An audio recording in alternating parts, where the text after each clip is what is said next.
The ജേർണലിസ്റ്റിലേക്ക് Hezbollah തലവൻ ഹസൻ നസ്രുള്ളയെ കൊലപ്പെടുത്തിയതിനു പിന്നാലെ Israel വലിയ പ്രതിസന്ധികളിലേക്ക് പോയിക്കൊണ്ടിരിക്കുകയാണ്. ഇറാനെ ആക്രമിക്കും, ഇറാനെ അവസാനിപ്പിക്കും, ഹിസ്ബുള്ളയെ തീർക്കും എന്നൊക്കെ ഇസ്രായേൽ ഇടയ്ക്കിടെ പറയുന്നുണ്ടെങ്കിലും പണ്ട് ഹമാസിനെ തീർക്കാൻ പോയതുപോലെയാകില്ല എന്ന ചോദ്യമാണ് ലോകം ചോദിച്ചുകൊണ്ടിരിക്കുന്നത്. കരയുദ്ധത്തിൽ ലെബനനിൽ വലിയ തിരിച്ചടി കിട്ടുകയും 8 സൈനികർ മരിക്കുകയും ചെയ്തതിന് പിന്നാലെ ഇസ്രായേൽ ഇപ്പോൾ വ്യോമാക്രമണത്തിലേക്ക് തിരിഞ്ഞിരിക്കുകയാണ്. അതായത് കണ്ണിൽ കണ്ട ഇടത്തൊക്കെ ഫൈറ്റർ ജെറ്റുകൾ അയച്ച് അവിടെയെല്ലാം ബോംബിട്ട് നിരവധി പേരെ കൊല്ലുക, അതിനപ്പുറത്തേക്ക് ഹിസ്ബുള്ളയെ കീഴ്പ്പെടുത്തുക, അവസാനിപ്പിക്കുക തുടങ്ങിയ ലക്ഷ്യങ്ങൾ ഇപ്പോഴും ഇസ്രായേലിന് ബാക്കി നിൽക്കുകയാണ്. ഇറാനെതിരെ ഉടൻ തിരിച്ചടി എന്ന് പറഞ്ഞ് 48 മണിക്കൂർ കഴിഞ്ഞിട്ടും ഇതുവരെയും ആ ഭാഗത്തേക്ക് തിരിഞ്ഞു നോക്കാൻ ഇസ്രായേൽ തയ്യാറായിട്ടില്ല, അല്ലെങ്കിൽ ഇസ്രായേലിന് സാധിച്ചിട്ടില്ല. അതിനിടയിലാണ് ഇസ്രായേലിൽ നിന്ന് വളരെ ഞെട്ടിക്കുന്ന ഒരു റിപ്പോർട്ട് പുറത്തു വന്നത്. മിഡിൽ ഈസ്റ്റ് ഐ എന്ന മാധ്യമമാണ് ഇസ്രായേലിനുള്ളിൽ നടക്കുന്ന മാധ്യമ സെൻസർഷിപ്പിനെ കുറിച്ച് വ്യക്തമായ വിവരങ്ങൾ നൽകിക്കൊണ്ടുള്ള റിപ്പോർട്ട് കഴിഞ്ഞ മണിക്കൂറുകളിൽ പുറത്തുവിട്ടത്. അതായത് ഇറാൻ നടത്തിയ ആക്രമണത്തിൽ ഇസ്രായേലിന് വ്യാപകമായ കേടുപാടുകൾ സംഭവിച്ചിട്ടുണ്ട്, ഇസ്രായേൽ വലിയ നാശനഷ്ടങ്ങൾ ഉണ്ടായിട്ടുണ്ട്, ഇസ്രായേൽ സൈനിക കേന്ദ്രങ്ങൾ, വ്യോമത്താവളങ്ങളിലൊക്കെ ഈ മിസൈലുകൾ എത്തിയതിൻ്റെ ദൃശ്യങ്ങൾ പല രൂപത്തിൽ പുറത്തു വന്നിട്ടുണ്ട്. എന്നാൽ ഇതുമായി ബന്ധപ്പെട്ട് ചോദ്യങ്ങൾ ചോദിക്കുന്ന മാധ്യമങ്ങളെ നിശബ്ദമാക്കാനും അവിടേക്ക് വിവരം തേടി ഇറങ്ങുന്ന മാധ്യമങ്ങളെ തടഞ്ഞു വെക്കാനുമാണ് ഇസ്രായേൽ ശ്രമിക്കുന്നത് എന്നാണ് ഇപ്പോൾ പുറത്തു വരുന്ന വിവരം. ഇസ്രായേലിൽ വലിയ മാധ്യമ സെൻസർഷിപ്പ് നടത്തുകയാണ് എന്നാണ് ഈ മാധ്യമങ്ങൾ ഇപ്പോൾ പറയുന്നത്.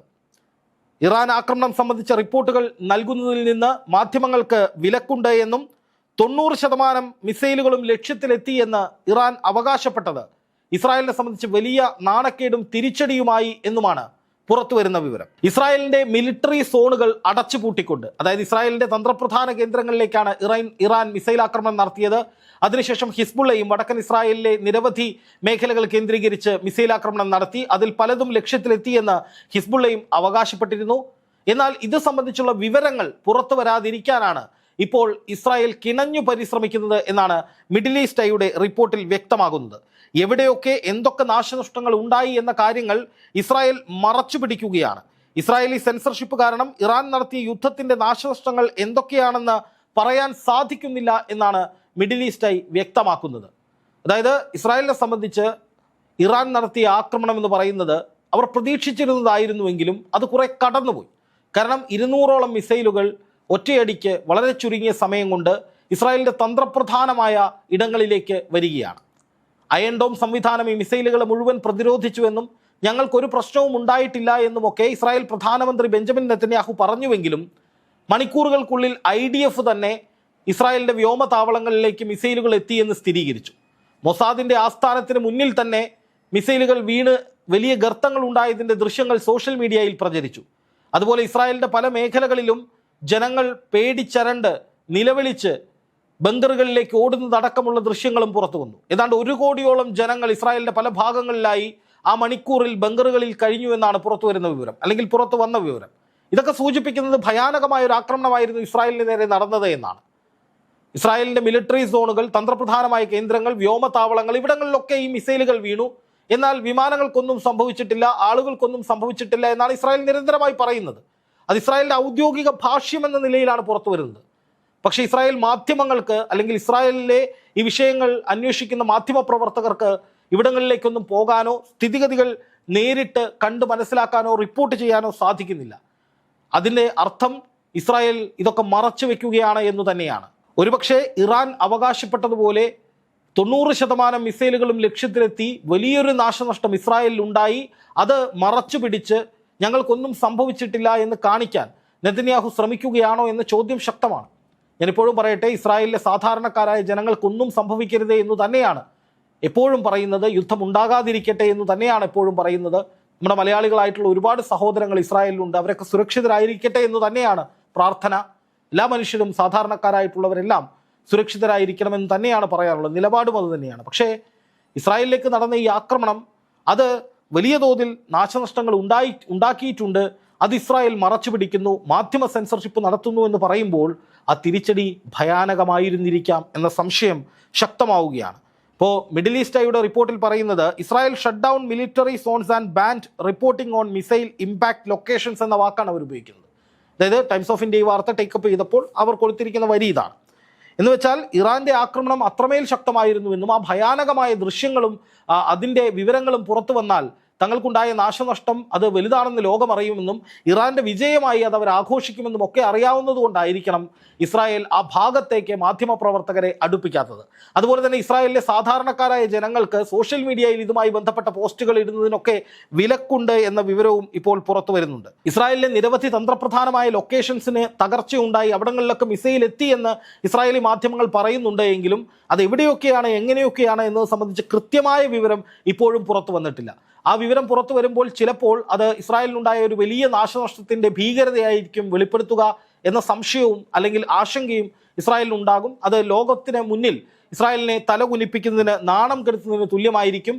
അപ്പോൾ ഞങ്ങൾ യുദ്ധത്തിൽ മേൽക്കൈ നേടി നിൽക്കുകയാണ്, ഞങ്ങൾ എതിരാളികളെ മുഴുവൻ തകർത്തുകൊണ്ടിരിക്കുകയാണ്, ഞങ്ങൾക്കൊരു കുഴപ്പവും ഇല്ലാത്തവരാണ് എന്ന മട്ടിലുള്ള നെതന്യാഹുവിൻ്റെ വാദഗതികൾ അത് ലോകം തള്ളാനുള്ള സാധ്യതയുണ്ട്. അതുകൊണ്ടായിരിക്കണം ഈ വിധത്തിലുള്ള ഒരു സെൻസർഷിപ്പിലേക്ക് കാര്യങ്ങൾ എത്തുന്നത് എന്നാണ് ഇപ്പോൾ വന്നിരിക്കുന്ന അവലോകനം.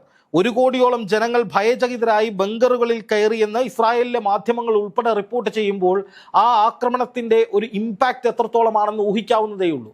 അതായത് പല ഭാഗങ്ങളിൽ, ആ രാജ്യത്തിൻ്റെ പല ഭാഗങ്ങളിൽ ഒരേ സമയം നിരന്തരമായ സ്ഫോടനങ്ങൾ ഉണ്ടാവുകയോ അല്ലെങ്കിൽ സൈറനുകൾ മുഴങ്ങുകയോ ഒക്കെ ചെയ്യുമ്പോഴാണ് ഈ ജനങ്ങൾ ഇങ്ങനെ പേടിച്ചരാണ്ട് ഓടേണ്ടത്. അപ്പോൾ അങ്ങനെ ഓടുന്നൊരു സാഹചര്യമൊക്കെ ഉണ്ടായിട്ടും അവിടെ ഒരു നാശനഷ്ടവും ഉണ്ടായില്ല എന്ന് പറയുന്നത് അത് വിശ്വസനീയമല്ല എന്ന വാദം അത് ശക്തമാവുകയാണ്. തുടക്കം മുതൽ തന്നെ ഇറാനും ഇതേ വാദഗതിയാണ് ഉന്നയിക്കുന്നത്. ഇറാൻ പറയുന്നത് 90% ഞങ്ങളുടെ മിസൈലുകൾ ലക്ഷ്യത്തിൽ എത്തിക്കഴിഞ്ഞു എന്നാണ്. അതോടൊപ്പം ഇറാൻ നൽകിയ മുന്നറിയിപ്പ് ഇതോടുകൂടി നിർത്തിയാൽ നിങ്ങൾക്ക് കൊള്ളാം, അല്ല ഇനി ആക്രമിക്കാൻ വന്നാൽ ഇതിലും ഭീകരമായ ആക്രമണങ്ങൾ ഞങ്ങൾ നടത്തുമെന്നാണ് ഇറാൻ ഇസ്രായേലിന് മുന്നറിയിപ്പ് കൊടുത്തത്. ആ മുന്നറിയിപ്പിന് ശേഷം ഇസ്രായേൽ പ്രധാനമന്ത്രി ബെഞ്ചമിൻ നെതന്യാഹു പറഞ്ഞത് ഉടൻ ഞങ്ങൾ തിരിച്ചടിക്കുമെന്നാണ്. പക്ഷേ ഇതുവരെ തിരിച്ചടി ഉണ്ടായിട്ടില്ല. ഇറാന് അതേ രൂപത്തിൽ അതേ ഭാവത്തിൽ തിരിച്ചടി കൊടുക്കുമെന്നും എണ്ണപ്പാടങ്ങൾ തകർക്കുമെന്നും ആണവ കേന്ദ്രങ്ങൾ വരെ തകർക്കുമെന്നും റിപ്പോർട്ടുകൾ വന്നിരുന്നു. പക്ഷേ ആണവ കേന്ദ്രങ്ങൾ തകർക്കില്ല എന്ന് അമേരിക്ക പറഞ്ഞു. അതുപോലെ സമാനമായൊരു പ്രത്യാക്രമണം ഉണ്ടാകാമെന്ന് അമേരിക്ക സൂചന നൽകി. അപ്പോൾ ഇറാൻ പറഞ്ഞത് അമേരിക്കയോടും സൂക്ഷിച്ചോളൂ എന്നാണ്. അതായത് സകലരെയും വെല്ലുവിളിച്ചുകൊണ്ട് എന്തിനും തയ്യാറാണെന്ന മട്ടിലാണ് ഇറാൻ നിൽക്കുന്നത്.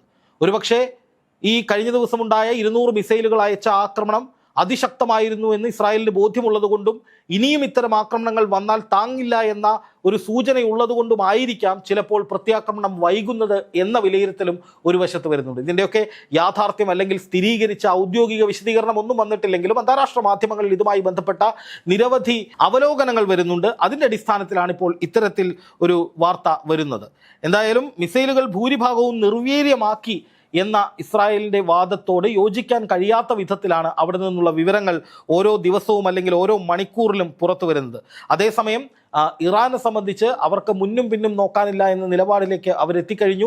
ഹിസ്ബുള്ളയെ സംബന്ധിച്ചും അവർക്ക് യാതൊരു തരത്തിലുള്ള ഭയവും ഉണ്ടായിട്ടില്ല, അല്ലെങ്കിൽ അവർ പിന്നോട്ട് പോകുന്നില്ല എന്നതിൻ്റെ അടയാളമായി ഇസ്രായേലിനുള്ളിലേക്ക് ഇപ്പോഴും ഹിസ്ബുള്ള ആക്രമണം നടത്തുകയാണ്.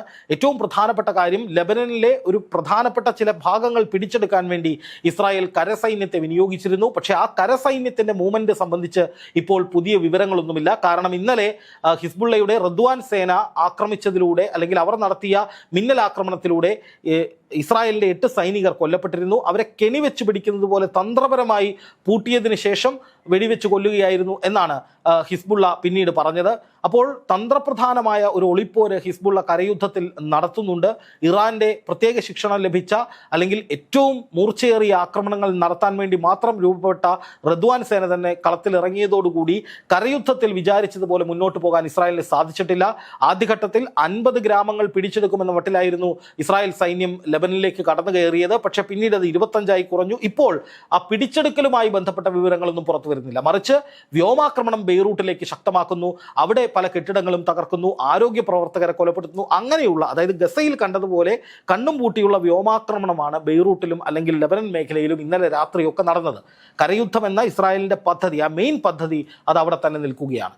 എന്തായാലും ഇറാന്റെ ആക്രമണത്തിലൂടെ കാര്യമായ ക്ഷതം ഇസ്രായേലിന് സംഭവിച്ചിട്ടുള്ളത് കൊണ്ട് തന്നെയാണ് ഈ നാശനഷ്ടങ്ങളുടെ വിവരങ്ങൾ പുറത്തു വിടാത്തത് എന്നുള്ളതാണ് പുറത്തു വരുന്ന വിലയിരുത്തൽ. എന്നാൽ ഈ ഇറാന് ഇതുമായി ബന്ധപ്പെട്ട വിവരങ്ങൾ ലഭിക്കാതിരിക്കാൻ വേണ്ടിയാണ് ഇത്തരമൊരു സെൻസർഷിപ്പ് നടത്തുന്നത്. അതേസമയം ഇറാന്റെ കണക്കുകൂട്ടലുകളെ സഹായിക്കാതിരിക്കാൻ ഇസ്രായേൽ ഇത് സംബന്ധിച്ച് നിശബ്ദത പാലിക്കുകയാണ് എന്നൊരു ഔദ്യോഗിക ഭാഷ്യം പല മാധ്യമങ്ങളിലൂടെയും പുറത്തു വന്നിട്ടുണ്ട്. അതായത് ഇവിടെ ഇത്ര നാശനഷ്ടമുണ്ടായി, ഇത്ര സ്ഥലങ്ങൾ തകർന്നു എന്നൊക്കെ ദൃശ്യങ്ങളും വീഡിയോകളും വാർത്തകളും ഒക്കെ വന്നാൽ അത് ഇറാന്റെ കണക്കുകൂട്ടലുകൾക്ക്, ഇനിയുള്ള കണക്കുകൂട്ടലുകൾക്ക് ഗുണകരമായേക്കും എന്നതുകൊണ്ട് ഇസ്രായേൽ മനഃപൂർവ്വം ഈ വിഷയത്തിൽ മൗനം പാലിക്കുകയാണെന്ന വാദവും ഒരു ഔദ്യോഗിക ഭാഷ്യം എന്ന മട്ടിൽ പല മാധ്യമങ്ങളിലും കണ്ടിട്ടുണ്ട്. എന്തായാലും ഇസ്രായേലിലേക്ക് ഇറാൻ മിസൈലുകൾ അയച്ചതിന് ശേഷം അവിടെ എന്തൊക്കെയാണ് സംഭവിച്ചത്, എത്ര വലിയ നാശനഷ്ടമുണ്ടായി തുടങ്ങിയ കാര്യങ്ങൾ പുറത്തു വരാതിരിക്കാൻ ഇസ്രായേൽ ബോധപൂർവമായി സെൻസർഷിപ്പ് ഏർപ്പെടുത്തിക്കൊണ്ടിരിക്കുന്നു എന്ന ഒരു വാർത്തയാണ് മിഡിൽ ഈസ്റ്റായി പുറത്തുവിട്ടത്. ഇസ്രായേലിന്റെ തോൽവി എന്ന നിലയിലാണ് പരിഗണിക്കപ്പെടുന്നത്, അല്ലെങ്കിൽ ഇപ്പോൾ ചർച്ചയാകുന്നത്.